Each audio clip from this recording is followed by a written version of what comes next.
पहले साल तो मेरा एग्जाम क्लियर नहीं हो रहे थे, तो 2023 जो था मेरा पूरा साल ऐसा निकला। मैथ में क्या स्कोर रहा तेरा? मैथ में फुल सर, मैथ रीजनिंग और जीएस में मेरा 1 मार्क्स कटा था और 1 हिंदी में। कि जीएस की तैयारी कैसे करता था? अपने जो सोर्स है ना, सोर्स जो है सोर्स कम से कम रखे। सबसे बड़ी प्रॉब्लम तो वो है सर, जो थंबनेल लगा के होते हैं ना, एग्जाम से पहले ये क्लियर करके ये पढ़ के जाए तो एग्जाम फोड़े और वो करे।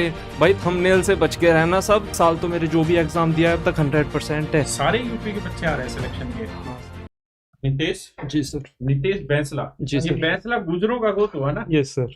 हाँ तो गुजरों बड़े दिन बाद कोई भाई आया मेरे साथ मिलने। बता भाई नितेश, इसकी रैंक है 14। जी। कहाँ का रहने वाला? पूरी कहानी बता।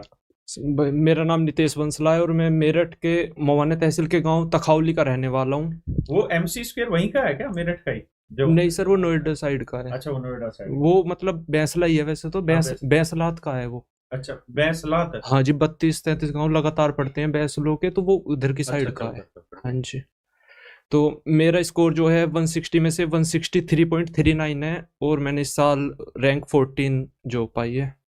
मैथ में क्या स्कोर रहा तेरा? मैथ में फुल सर, मैथ रीजनिंग और जीएस में मेरा 1 मार्क्स कटा था और 1 हिंदी में। बाकी सब में full? हाँ जी, बाकी सब फुल। अरे वाह, brilliant यार। सर रो रैंक जो थी मेरी वो 6 थी। अच्छा, आफ्टर रो रैंक 6 थी। हाँ जी, नॉर्मलाइजेशन के बाद में 14 हो गई, क्यों एनसीसी वगैरह के मार्क्स जुड़ते हैं। तो एनसीसी थी नहीं। हाँ जी, एनसीसी नहीं थी, तो उसके बाद में 14 हो गई और मेरे इस बार एसएसएफ मिली है सर। अच्छा, एसएसएफ। जी। तो एसएसएफ तो टॉपर्स बच्चे सारे एसएसएफ ही हाँ जी सर। हाँ जी, उसमें टाइम मिल जाता है ये प्रिपरेशन करने का आगे के लिए। तो इस वजह से ज्वाइनिंग कब आ रही है? सर ज्वाइनिंग की डेट नहीं आई अभी एसएसएफ की नहीं डेट सर। नहीं। और तूने यूपी पुलिस भी क्लियर किया हुआ? जी सर, यूपी पुलिस में मेरे अच्छे मार्क्स है। मेरे 129 सही है और 20 गलत है। मतलब 124 क्वेश्चन है, 248 मार्क्स है मेरे उसमें भी। दिल्ली पुलिस भी क्लियर था मेरा। सीपीयूएसआई सर उसमें 158 थे इस बार मेरे। सीपीयूएसआई? हाँ जी। तो सीपीयू मेंस लिख रहा है? मेंस नहीं लिख रहा सर। अच्छा। फिजिकल छूट गया था क्योंकि ये दोनों साथ में थे मेरे फिजिकल, तो उस टाइम पे जीडी का और इसका? हाँ जी, तो उस टाइम पे इंजरी आ गई थी। इंजरी कैसे? ये सर ग्रोइन इंजरी हो गई थी, पैर मतलब उठना बंद हो गया था फिजिकल से कुछ दिन पहले, 1 हफ्ता पहले करीब। तो ये था अगर जंप वगैरह करता तो ज्यादा हो जाता, जीडी का भी फिजिकल नहीं हो पाता। तो फिर मैंने वो स्किप कर दिया क्योंकि एसएसएफ में सब चीज फाइनल हो चुकी थी। उसमें तो बाद में मेडिकल और मेंस भी था कि पता नहीं क्यों सीआरपीएफ वगैरह, अगर सीआरपीएफ या सीआईएसएफ मिलती तब भी मैं उसे एसआई को नहीं ज्वाइन करने वाला था। अच्छा। तब भी मुझे एसएसएफ ही करनी थी क्योंकि उसमें टाइम इतना नहीं मिल पाता जितना इसमें मिल जाता है आपको। क्योंकि मेरठ से दिल्ली जो है वो पास में पड़ेगा, तो अपना आने जाने का। नमो भारत भी चला दी। हाँ नमो जी सर। भारत चलाई ना कल मोदी जी ने? हाँ मेरठ से। हाँ जी सर। अच्छा, तो तू रीजनिंग इसकी जीएस की तैयारी कैसे करता था? खुद से जो तू पढ़ता था उसको कैसे क्या तैयार करता था, याद करता था चीज? जीएस सर ये है, सबसे पहले तो मैंने जीएस स्पेशल बैच लिया था कैरियर टीम का। मुझे प्रिपरेशन करते हुए लगभग 3 साल हो चुके हैं। तो इसमें मेरी प्रॉब्लम ये आई, पहले साल तो मेरा एग्जाम क्लियर नहीं हो रहे थे, तो 2023 जो था मेरा पूरा साल ऐसा निकला कि मेरे 0.5 से 1 मार्क्स से 2 मार्क्स से ऐसे टोटल एग्जाम में रहा मैं जी। उसमें सबसे बड़ी प्रॉब्लम थी कि जीएस का मल्टीपल टाइम रिवीजन ना कर पाना। क्योंकि ये है कि सबके सब ये है कि सोर्स कि यहाँ से ये मिल गया, कोई बुक दिख रही है यूट्यूब पे। सबसे बड़ी प्रॉब्लम तो वो है सर, जो थंबनेल लगा के होते हैं ना कि ये एग्जाम से पहले ये क्लियर करके ये पढ़ के जाए तो एग्जाम फोड़े और वो करे। भाई थंबनेल से बच के रहना। सब एक बार जो है अपना बेसिक कर लेना, उसके बाद में यूट्यूब पे प्रैक्टिस वगैरह के लिए यूट्यूब या प्रीवियस ईयर बुक ले लो, कोई कुछ भी है, उसके बाद में प्रीवियस ईयर लगाओ। बाकी कुछ नहीं है। सबसे बड़ी बात यह है कि वो क्या नाम है, अपने जो सोर्स है ना, सोर्स जो है सोर्स कम से कम रखे। सबका ये है इधर से ये भी मिल जाए, ये भी मिल जाए कि आपसे पढ़ रहे हैं सर, आपसे अब प्रैक्टिस कर रहे हैं, उसके बाद में कोई और टीचर यूट्यूब पे दिखा कि ये क्वेश्चन नहीं करा तो सिलेक्शन नहीं होगा, फिर वहां से भी कर रहे हैं। तो वो ना करें, अपना जो है सोर्स लिमिटेड रखे। सबसे बड़ी बात है मल्टीपल टाइम रिवीजन। अगर रिवीजन नहीं करा, कम से कम भी मैथ को एक सोचते हैं कि 1 या 2 बार करेंगे कंप्लीट हो जाएगा। भाई नहीं, मैं बता रहा हूँ सर, मैंने मैथ किया हुआ है। मैंने कम से कम मैंने कोई बुक्स वगैरह सोल्व नहीं की, जनरली बताऊं। मैंने सिर्फ जो क्लास की पीडीएफ है वो की है, वो कम से कम मैंने 15 बार सोल्व की हुई है। और उसके आखिर में फिर 2024 में आके इस साल तो मेरे जो भी एग्जाम दिया है अब तक 100% है। दिल्ली जेल वार्डन में भी सर मेरे 180 है, कर लिया क्या? 200 में से। सीपीयू में भी थे, यूपी पुलिस में भी अच्छे हैं, दिल्ली पुलिस भी क्लियर था, मेरा फिजिकल आउट हो गया था मैं उसमें, तो इस साल तो अच्छा, बाकी जो सारे। तेरे ये खिंचाव आया फिजिकल से पहले, जी सर। तो उस समय तुझे डर नहीं लगा कि यार मैं तो जीडी भी खराब हो जाएगा इस तरह? सर दर्द तो तब तक भी था, मतलब अच्छा, फिजिकल, फिजिकल देने के हाँ बाद। जी, मतलब थेरेपी वगैरह करा रहा था, हाँ, तो दर्द तो जब भी था, पर ये था कि करना ही था इस बार, क्योंकि बहुत टाइम हो गया था, काफी 1 साल जब एक साल लगातार। उसके बाद में पेन किलर वगैरह लेके तो हमने अपना, खींच दिया मीटर हाँ जी, पार। खींच दिया। ये था कि 30 मिनट ही भगना, मतलब वही है 24 मिनट भगना है, 20-21 मिनट करीब में रेस लग गई, उसके बाद में होता रहे तो फिर दर्द। तुम तो लगातार रनिंग वगैरह नहीं करते थे पहले? सर रनिंग करता था मैं, फिजिकल की तैयारी अच्छी चल रही थी, मतलब जब आंसर की आई, आंसर की में मेरे 155.5 थे, 80 में से 78 थे, तो मुझे तभी लग गया था कि एसएसएफ मिल रही है, तो मैंने तैयारी को थोड़ा कम करके फिजिकल पे टाइम देना स्टार्ट कर दिया, क्योंकि सबसे मेन फिजिकल था। उसके बाद में सर अप्रैल से होते होते इस बार जो है फिजिकल में टाइम लगा होने में।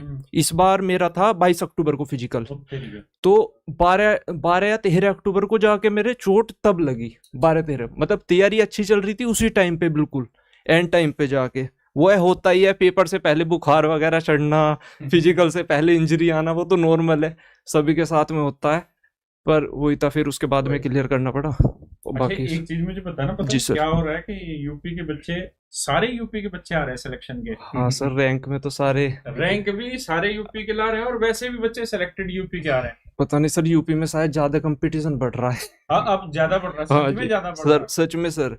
अब बच्चा बहुत ज्यादा मतलब सीरियस होकर तैयारी कर रहा है। जी, पहले जो रीलों में घूमते थे ना, हमारे में तो, नेताजी वाले हमारे वो में बंद हो गए। हमारे में तो ये है सर, हमारे में तो पढ़ाई भी थोड़ा गुज्जरों में ऐसा ही है हाँ, कि सच बात है। कमी है, अब लगने लगे हैं, अब जो नए बच्चे आ रहे हैं सब हाँ, वो मेहनत एक करते दूसरे हैं। को देख के कि हाँ बिल्कुल। हमारे बड़े हैं कुछ, वे लगे अच्छी जॉब पे, तो उन्होंने गाइडेंस दी कि हाँ भाई करो, वरना हम भी ऐसे ही था सर। मैथ में मेरे 12th में 33 मार्क्स थे। और अभी 20 में 20 मारे। अब तो सर सीपीयू में भी मेरे 46 थे, और इसमें ये जो था दिल्ली पुलिस जेल वार्डन, इसमें भी फुल थे, दिल्ली पुलिस में भी फुल थे, यूपी पुलिस में भी फुल है। अब ये है, पर वो ये मेहनत करने पे कुछ भी हो सकता है भाई, हम जैसे कर सकते हैं, तो फिर ये तो सब शायद पढ़ने वाले बच्चे हमसे ज्यादा ही होंगे। जी सर। और एक चीज तो सब में कॉमन देखी कि एक बार जब बच्चों के एग्जाम निकलने शुरू होते हैं ना, तो फिर लगातार निकलते रहते हैं, और जब तक नहीं निकलते जब तक नहीं निकलते। अब जैसे इस बच्चे ने कहा, क्या नाम था इसका भाई, बैसला, नीतीश बैसला, जिसकी रैंक 14 है, कि 3 साल से तैयारी कर रहा हूं, लेकिन 3 साल में कोई इसको नहीं मिला। 12वीं क्लास में 33 नंबर थे भाई, बिल्कुल लटक पटक के पास हुआ है। वो है 33 नंबर का भाई, सबको पता ही है कि 33 नंबर कब आते हैं। जब टीचर कहता है चल 1-2 नंबर कम है, चल इसको पास कर ही दे, अगले साल फिर दोबारा एग्जाम देगा। बाकी लास्ट टाइम भी मेरा ये था कि मैं 1 मार्क से रहा था फाइनल में सर, जीडी में ही, लेकिन उस साल ये था मुझे बीएसएफ मिल रही थी, तो उसका इतना दुख हुआ भी नहीं था मुझे वैसे, पर यह है कि जो होता है अच्छे के लिए ही है, कि 1 साल इंतजार करना पड़ा, पर जो ड्रीम पोस्ट थी वो मिली है इस बार। मैं सर लगातार 2 जीडी मैंने 3 दिए, तीनों मेरे क्लियर थे, मतलब तीसरा में फाइनल हुआ है, पहले 2 में फाइनल में ही रह गया था दोनों में। हाँ जी सर। अच्छा, कोई एक चीज कोई और बताना चाहो बच्चों को, तुम दोनों कुछ भी, इन बच्चों को जो, क्योंकि इन बच्चों का सबका जीडी की तैयारी कर रहे हैं, ये बैच ही जीडी का है सफलता सीरीज, और इसका पेपर अब 4 तारीख से स्टार्ट है। हाँ जी सर, 4 तो कुछ तारीख। बताना चाहो, अब 1 महीना बचा है, तो भाई मोटिवेट करना चाहो बच्चों नहीं, को? मोटिवेट तो कुछ भी नहीं भाई, बस इतना है कि इस टाइम पे आके लास्ट का टाइम बचा है, इधर उधर मत भागना ज्यादा, कि यूट्यूब पे अगर खोलोगे तो नई नई चीजें देखने को मिलेगी कि ये करो, लास्ट टाइम पे ये नहीं किया तो एग्जाम क्लियर नहीं होगा। अपना जितना किया है उसी का ही, चाहे आपने सिलेबस भी आपका 70-80% भी है ना, तो उसी का मल्टीपल टाइम रिवीजन करना, ये नहीं कि नए सोर्स उठा रहे हैं। जीएस में सर सबसे बड़ी प्रॉब्लम है, जीएस में क्या करते हैं कि जहां से जो मिल रहा है कि ये बुक भी हो गई, ये भी हो गई, कि ये नहीं पढ़ा, क्योंकि जीएस कभी कंप्लीट होने वाला वो नहीं है, सब्जेक्ट नहीं है। तो जीएस में बहुत बच्चे ये करते हैं कि यहां से भी पढ़ लिया, यहां से भी पढ़ लिया, पर अपना जितना भी पढ़ा है उसी को मल्टीपल टाइम कर लो, उसी से स्कोर बढ़ेगा। अपना स्टैटिक वगैरह पे थोड़ा ज्यादा ध्यान दे देना। बाकी करंट पे ये है कि बहुत से सर, एक और प्रॉब्लम होती है कि 2-2 3-3 घंटे करंट अफेयर्स पढ़ते हैं। करंट अफेयर्स का वेटेज आ रहा है, जब 20 क्वेश्चन आएंगे तो 2 या 3। अब उसके लिए अपना ये है, 1 हफ्ते पहले एग्जाम से 1 हफ्ते पहले कोई भी अपना मोस्ट इंपोर्टेंट क्वेश्चन की बुक ले आओ, या 1000 क्वेश्चन, या फिर कोई भी सर भी कराते हैं, राशि सर भी है, इंपोर्टेंट करंट अफेयर्स कराते हैं, वो कर लो, एक मैराथन। अच्छा, हाँ। और बाकी भाई जी जान लगा दो, करके तो आओगे इस बार बढ़िया एकदम। इस भाई को थे कुछ बताना चाहे भाई तो। सर काफ़ी लोगों की प्रॉब्लम रहती है कि जीएस कैसे करें।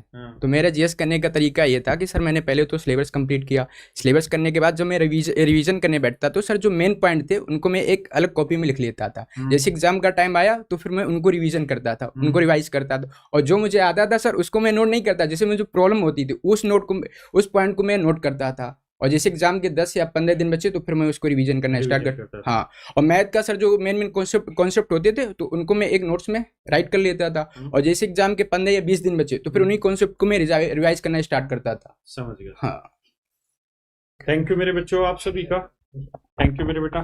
थैंक यू बेटा, थैंक यू। भगवान भला करे और आगे बढ़ो खूब, है ना, नाम रोशन करो, सीरियल में इस बार झंडे गाड़ो तो। ठीक है बेटा, ठीक।